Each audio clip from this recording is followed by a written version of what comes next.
ዛሬ ነገ ወጣሽ እያልኩኝ እኔ በጉጉት እየጠበኩኝ ደሞ ሉሉቤ ሆኖሽ ቆወኛ ደሞ እየትቆረሽ አንሶወኛ አንሶወኛ አንሶወኛ አንሶወኛ አንሶወኛ ሰላም እንዴት ናችሁ? በያላችሁ በጥሩ ነገር ስራው ነው። አሸይና እንደላችሁ ሙኝላችሁ አለበሰች ስትጎንደሉ ወደች ላይክ እና ሼር ያደርጋችሁ ሀሳቦቻችሁ ለብዙዎች ቸካውሎ ለዚህን ኮልቪ አመሰግናችኋለሁ።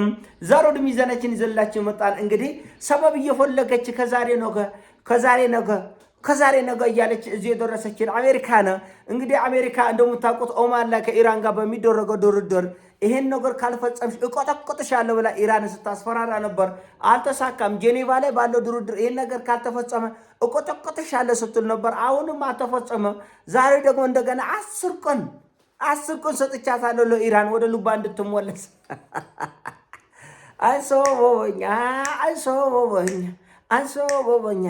አንሶበኛ አለጥለውን እና ሰሞኑን ሲኤንኤን ቢቢሲ ሰበር ዜናን ሰምታችሁታል። ራሽያ የምጽአት ቀን የአርማጌዶኑ የጦር አውሮፕላን ድምስዶይ አውሮፕላን እንግዲህ ትናንትና ኢራን ላይ አሳርፋለች። ምን አይነት መሳሪያ ይዛ እንደመጣች ለምን አይነት እልቂት ራሽያ ከኢራን ጋር እየተሞዳሞደች እንደሆነ አይታወቅም። አሜሪካኖች ጭንቅንቁጡ ብላቸዋል። እንግዲህ ዎል ስትሪት ጆርናል ትናንትና ሁለት በሰበር ዜናነት ይዘው እንደወጣው ከሆነ አሜሪካ ከዋናው ጦርነት በፊት ሰበበኛ ከዋና ጦርነት በፊት ሞጠነኛ ዱላ ኢራን ላይ እሰነዝራለሁ ብላለች። ይህን መረጃ ያወጣው ዎል ስትሪት ጆርናል ነው። ዋና ጦርነት ግን አይደለም ብላለች። ይሄ ማነቃቂያ ወይም አፕታይዘር እንደ ስታርተር የጦርነት ስታርተር ዘንድሮ ማንሰማው ጉድ የለም።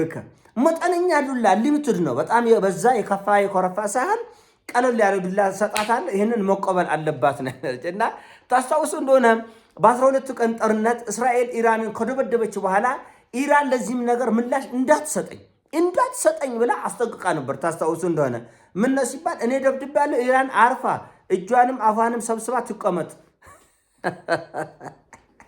እንደ በጣም የሆነ መካከለኛ ባርነት ውስጥ እኮ ነው ዓለም ያለው።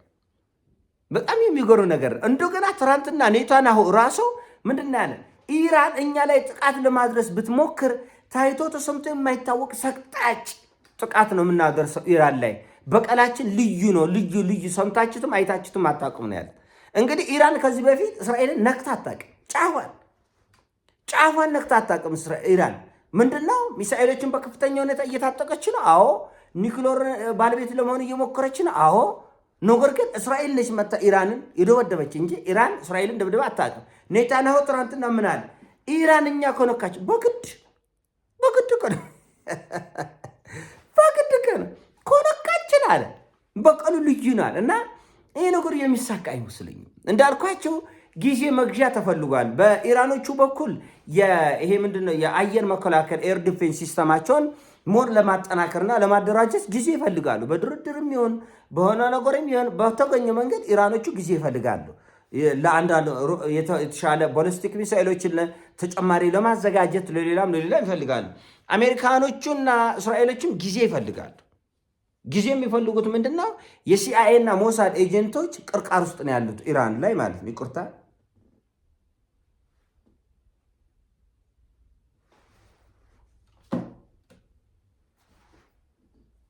ቅርቃር ውስጥ ነው ያሉት የሲአይኤ እና የሞሳድ ኤጀንቶች። እንደምታውቁት ያለፈው በኢራን ላይ ተቀስቅሰው የነበረው የህዝባዊ ተቃውሞ ውስጥ ሞሳድ እና ሲአይኤ የሚችሉትን የመጨረሻውን እድል ሞክሯል። የመጨረሻውን እድል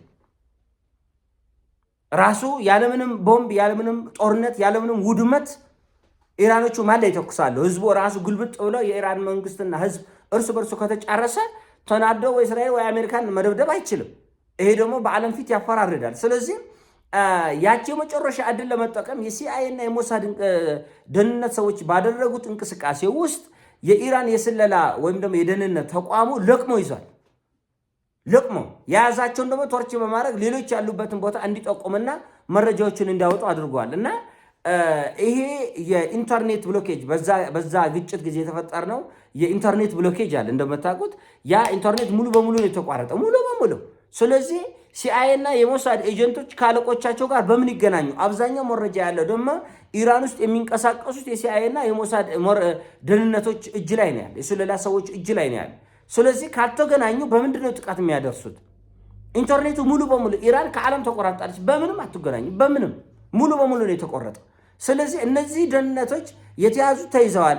እንደውም የተወሰኑትን ኢራን እሰቅላለሁ ብላ አሜሪካ የያዙኝ ልቆቅኝ ስትል ነበር። እንግዲህ ለኢራን ሰዎች ተጨንቃ አይደለም፣ ለኢራን ህዝብ ደህንነት ተጨንቃ አይደለም።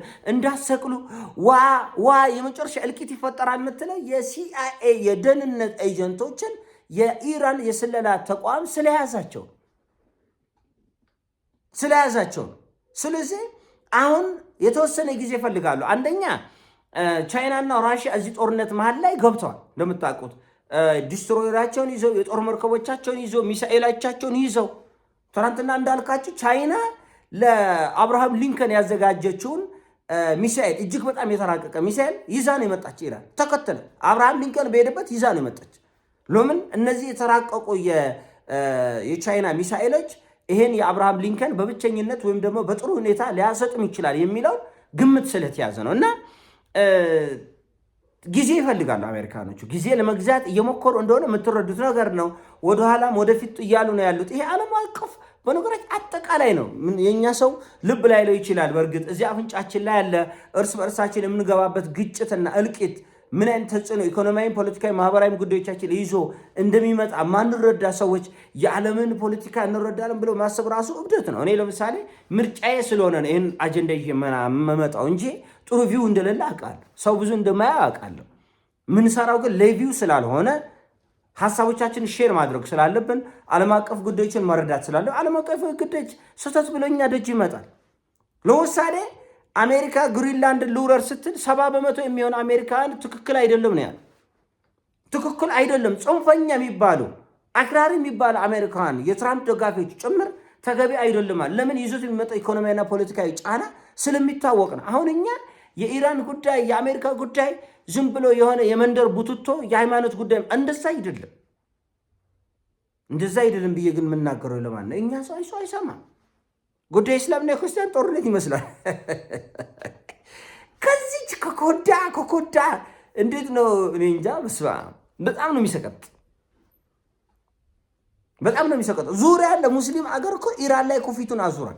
ለምን? ኢራን እጅግ በጣም ሀያል ሀገር ስለሆነች አሁኑኑ ካልተደፈቀ በቀር በቀጠና ላይ የሚኖራት ጂኦፖለቲካዊ ተጽዕኖ በጣም አደገኛ ስለሆነ፣ ተዋጊ ህዝቦች ስለሆኑ፣ ያላቸው ኢኮኖሚያዊ አቅም ፈርጣሞች ስለሆኑ፣ ተመራማሪዎች ስለሆነ የጠላት ወዳጄ ነው እና እንደዛ አይነት ድጋፍ ነው እያደረገ ያሉት። እና ትናንትና የኢራን ሰዎች የኢራን ባለስልጣናት ለተባበሩት መንግስታት ድርጅት ደብዳቤ ጽፈዋል።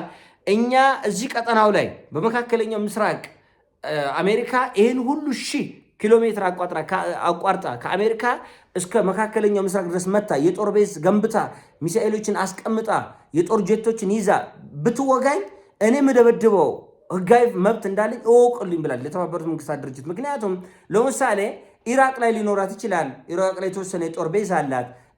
ኳታር ላይ አላት። ኦማን ላይ አላት። ሳውዲ አረቢያ ላይ አላት። አረብ ኤሚሬት ላይ አላት።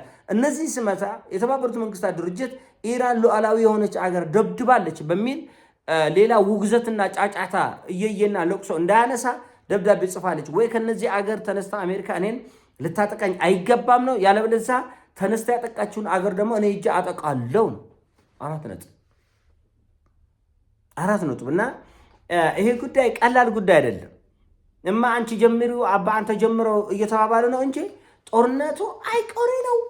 ይዞት የሚመጣው መዘዝ የት ድረስ እንደሆነ አይገምቱም። አሁን ለማወቅ ከባድ ነው። ለምሳሌ ከአፍሪካ ውስጥ መታ የሆነ አገር ብትደበድብ አውትካሙ ይታወቃል። የአገር ይደበድባል። ከዛ በኋላ ጉዳዩ የቀናቶች ነው፣ ያበቃለታል። እንደነ ቬንዙዌላም በዚህ በደቡብ አሜሪካ ያሉ አገራትም እንደዛ ነው። ኤዥያንም ጃፓንንም ብትመታ የተለየ ነገር ላይ መጣ ይችላል። እውነቱን ለመነጋገር ደቡብ ኮሪያንም አሜሪካ በሆነ ጥቅም ባይስማሙ ብትመታ በጣም ከባድ የሚባል ነገር አይመጣም። ሰሜን ኮሪያን ግን ያን ማድረግ አትችልም። ኢራን ላይም ያን ማድረግ አልተቻለም። ለምን? ተያይዞ የሚመጣው ቀውስ ምን እንደሆነ እርግጠኞች ስላልሆኑ ነው። ተያይዞ የሚመጣው ይሄ ነገር ወደ ሶስተኛ ዓለም ጦርነት የሚያመራ ከሆነ በጣም አደገኛ ዋጋ እንደሚያስከፍል ስለሚያውቁ ነው ከዛሬ ነው መጣው እያልኩኝ እኔ በፍቅርሽ እየጎንኩኝ እና እነሱ በፍቅራቸው እየሞተ ነው ያለት እየጠበቁ ነው በጉጉት ያሉት ቻይናና ራሽያ ኢራን። ነገር ግን አሜሪካ ቀጠሯን አብዝታለች። እቺ ሰበበኛ ይሄን ሐሳብ ነው። ሲሞቻች ላይ አርጉ ሼር አርጎ ወዳቻለሁ። ፒስ